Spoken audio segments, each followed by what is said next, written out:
అందరికీ నమస్తే అండి. తమిళ అగ్ర హీరో నటుడు విజయ్ తలపతి ఆయన నిన్న మదురైలో మీటింగ్ పెట్టాడు. టీవీకే పార్టీ రెండో బహిరంగ సభ అది. ఆ పార్టీ మీటింగ్ విజువల్స్ చూస్తే దిమ్మ తిరిగేలా ఉందన్నమాట. లక్షల్లో జనం వచ్చారు. సాధారణంగా పార్టీ ఆవిర్భావ సభకు ఇలా లక్షల్లో జనం వస్తారు. మొదటి మీటింగ్ కదా అనుకోవచ్చు. కానీ మొదటి మీటింగ్ కంటే రెండో మీటింగ్కి, మదురైలో జరిగిన రెండో మీటింగ్ ఇంకా భారీగా జనం వచ్చారు. సో ఆ సందర్భంగా విజయ్ కొన్ని ప్రకటనలు చేశారు. ఏ పార్టీతో కూడా పొత్తు ఉండదు, బీజేపీతో సైద్ధాంతిక శత్రుత్వం ఉంది, అండ్ డిఎంకేతో రాజకీయ శత్రుత్వం ఉంది. తమిళనాడులో పరిపాలన బాగలేదు, శాంతి భద్రతలు బాగలేవు, ఉద్యోగాలు లేవు, అన్ని సమస్యలు ఉన్నాయి, డెవలప్మెంట్ లేదు. సో మనం అజెండాతో ప్రజల్లోకి వెళ్తున్నాం, సింగిల్గానే వెళ్తున్నాం అని చెప్తూ కొన్ని కీలకమైన రాజకీయ ఉపన్యాసం ఇస్తూ తను మదురై ఈస్ట్ అసెంబ్లీ కాన్స్టిట్యున్సీ నుంచి పోటీ చేయబోతున్నట్టుగా విజయ్ ప్రకటించారు. అయితే విజయ్ రాజకీయాల్లోకి అంటే అఫీషియల్గా పార్టీ అనౌన్స్ చేసి ఒక 8 నెలలు అయింది. కానీ అంతకుముందు దాదాపుగా ఏడాదిన్నర నుంచే విజయ్ జిల్లాల వారీగా తన ఫ్యాన్స్ సంఘాలను అందరినీ యాక్టివేట్ చేయడం, సామాజిక కార్యక్రమాల్లో యాక్టివేట్ చేయడం, ప్రజలతో ఎక్కువగా సత్సంబంధాలు నడపడం, అండ్ కొన్ని నియోజకవర్గాలకు సంబంధించి ఆల్రెడీ అభ్యర్థుల్ని ఎంపిక చేశాడు. అంటే బ్యాక్ ఎండ్ వర్క్ అంతా చేసుకునే ఆయన పార్టీ అనౌన్స్ చేశాడు. పార్టీ అనౌన్స్ చేసిన వెంటనే సభ్యత్వ నమోదు భారీగా జరిగింది. ఆ తర్వాత భారీ మీటింగులు కూడా జరుగుతున్నాయి. అంటే ఒక పకడ్బందీ ప్లాన్ ప్రకారమే ఆయన రాజకీయాల్లోకి వచ్చాడు, మీటింగులు పెడుతున్నాడు అనేది మనకు అర్థమవుతుంది. అయితే పొత్తు లేదు అని చెప్పడం మాత్రం కొత్త విషయం అండ్ ఆసక్తికరమైన విషయం. అయితే మనం తమిళనాడులో కానీ సౌత్ ఇండియాలో కానీ ఖచ్చితంగా సినీ నటుల ప్రభావం రాజకీయాల్లో ఉంటుంది. కొన్ని దశాబ్దాల కిందట బాగా ఎక్కువ ఉండేది, ఇప్పుడు కొంత పరిమితంగా ఉంటుందన్నమాట. ఉదాహరణకు మన తెలుగులో ఎన్టీఆర్ గారు ఒక ప్రభంజనం 1982లో పార్టీ పెట్టిన 9 నెలల్లోనే ఆయన భారీ మెజార్టీతో కాంగ్రెస్ పార్టీ కంచుకోటలు మరీ బద్దలు కొట్టి ఆయన సీఎం అవ్వడం. ఆ తర్వాత 85లో కూడా సేమ్ రిపీట్. ఈవెన్ తమిళనాడులో కూడా ఎంజి రామచంద్రన్ గారు కావచ్చు, జయలలిత గారు కావచ్చు సంచలనాలు సృష్టించారు. సో భారతదేశ రాజకీయ చరిత్రలోనే సినీ రంగం నుంచి వెళ్ళిన వాళ్ళలో తమిళనాడులో అండ్ ఆంధ్రప్రదేశ్లో మాత్రమే రికార్డులు సృష్టించి భారీగా గెలిచారు.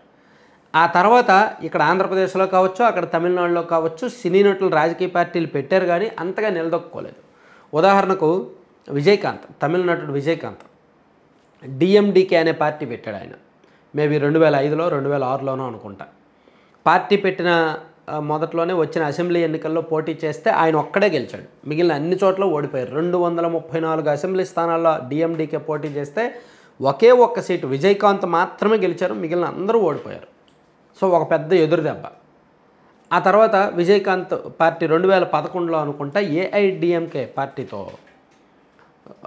అన్నాడీఎంకే పార్టీతో పొత్తు పెట్టుకున్నారు. అప్పుడు 29 సీట్లు గెలిచారు.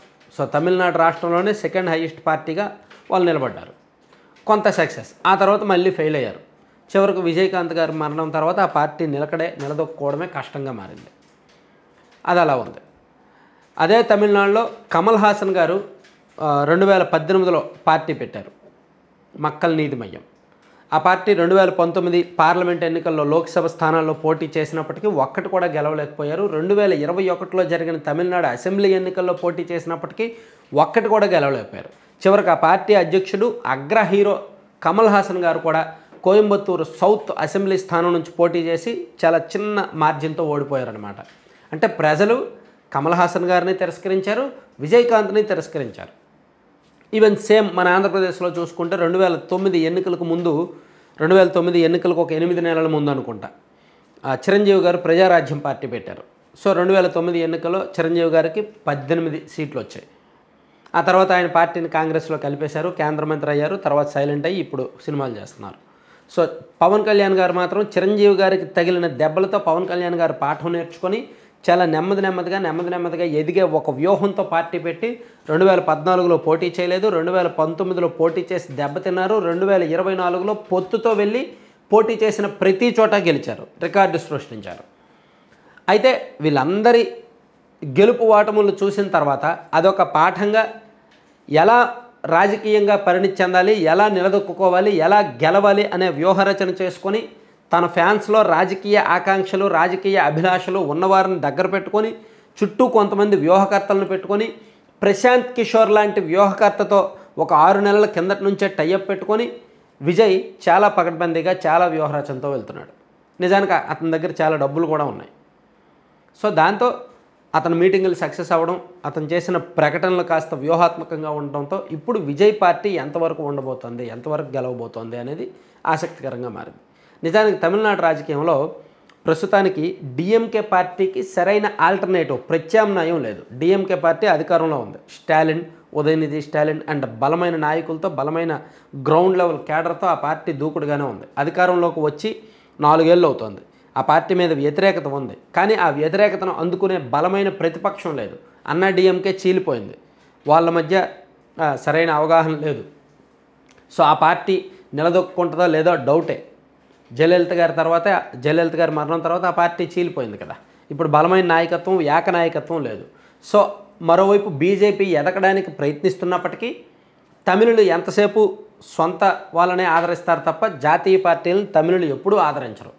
అందుకు బలమైన ప్రతిపక్షం లేకపోవడం, జాతీయ పార్టీలకు ఆదరణ లేకపోవడం, అధికార పార్టీకి సరైన ప్రత్యామ్నాయం లేకపోవడం టీవీకే అధ్యక్షుడు విజయ్కి సానుకూల అంశాలుగా మారాయి. కాకపోతే ఆ సానుకూల అంశాలను తను రాజకీయంగా ఎదగడానికి ఆయన అనుకూలంగా మార్చుకుంటున్నాడు. దానికి తగ్గట్టే స్పీచ్ ప్రిపరేషన్ కావచ్చు, మీటింగ్ బ్యాక్గ్రౌండ్ వర్క్స్ కావచ్చు, తనకున్న విశేషమైన ఫ్యాన్స్ని రాజకీయంగా మలుపు తిప్పడం కావచ్చు, ఇవన్నీ కూడా జరుగుతున్నాయి. అయితే రాజకీయ నాయకులు మీటింగులు పెడితే జనం రావడం సహజమే. లక్షలాదిగా జనం రావడం అనేది పెద్ద విషయం ఏమీ కాదు. కానీ ఈవెన్ 2019 ఎన్నికలకు ముందు పవన్ కళ్యాణ్ గారికి బీభత్సంగా జనం వచ్చారుగా, భారీగా వచ్చారు జనం. కానీ ఏమైంది? సో ఇక్కడ టీవీకి అధ్యక్షుడు ఇతను కూడా. అయితే 2019లో పవన్ కళ్యాణ్ గారి పార్టీ ఓడిపోవడానికి కొన్ని కారణాలు ఉన్నాయి. ఇక్కడ ఉన్న పార్టీలు 2 బలమైన పక్షాలు, కానీ తమిళనాడులో ఒక బలమైన పక్షం, ఒక బలహీన పక్షంగా ఉందన్నమాట. సో టీవీకేకు కొన్ని సానుకూల అంశాలు ఉన్నాయి. కాబట్టి విజయ్ పార్టీ ఎంతవరకు నిలదొక్కుంటుంది, అతను గెలుపు ఏంటి అనేది మనం కొంత కాలక్రమేణా అంచనా వేయొచ్చు. అయితే ఒక పెద్ద ప్లస్ ఏంటంటే తమిళనాడు రాజకీయాన్ని పూర్తిగా అవపోషణ పట్టి 2021 ఎన్నికల్లో స్టాలిన్ని, డిఎంకే పార్టీని గెలిపించిన ప్రశాంత్ కిషోర్ ప్రస్తుతానికి టీవీకేకు, విజయ్కి రాజకీయ సలహాదారుగా, వ్యూహకర్తగా ఉన్నారు. ప్రశాంత్ కిషోర్ ఈ నవంబర్లో తన సొంత రాష్ట్రంలో పరీక్ష ఎదుర్కోబోతున్నారు. అక్కడ ఆయన పాస్ అయినా ఫెయిల్ అయినా మేబీ 99% ఫెయిల్ అవుతారు, మేబీ ఒక 5-10 సీట్లు గెలుస్తారు. ఆ తర్వాత మాత్రం ప్రశాంత్ కిషోర్ పూర్తిగా విజయ్తో జత కలిసి 2026 ఫిబ్రవరిలోనో మార్చిలోనో తమిళనాడు ఎన్నికలు జరగబోతున్నాయి. అప్పుడు విజయ్తో కలిసి పూర్తిగా పనిచేస్తారనమాట. సో అది కొంత ఆయనకు సానుకూలంగా భావిస్తున్నారు. Thank you. సో కంటెంట్ చూశారు కదా, కంటెంట్కి సంబంధం లేకుండా ఒక చిన్న ప్రమోషన్ 1 మినిట్ చూడండి. laddupallam.com అని ఈకామర్స్ ఫుడ్ బిజినెస్ అనమాట. కంప్లీట్గా హోమ్ మేడ్ అండ్ హెల్దీ ఇంగ్రీడియంట్స్తో మిల్లెట్స్, డ్రై ఫ్రూట్స్, కొన్ని సీడ్స్, కొన్ని విటమిన్స్, వీటితో కలిపి ఈ ఫుడ్ తయారు చేస్తారు. ఒక 20 రకాల లడ్డూలు and hot snacks and protein powders ఒక 3 రకాలు. ఇవన్నీ కూడా మీకు ఆన్లైన్లో అందుబాటులో ఉన్నాయి. laddupallam.com అనే వెబ్సైట్ విజిట్ చేసి బుక్ చేయొచ్చు.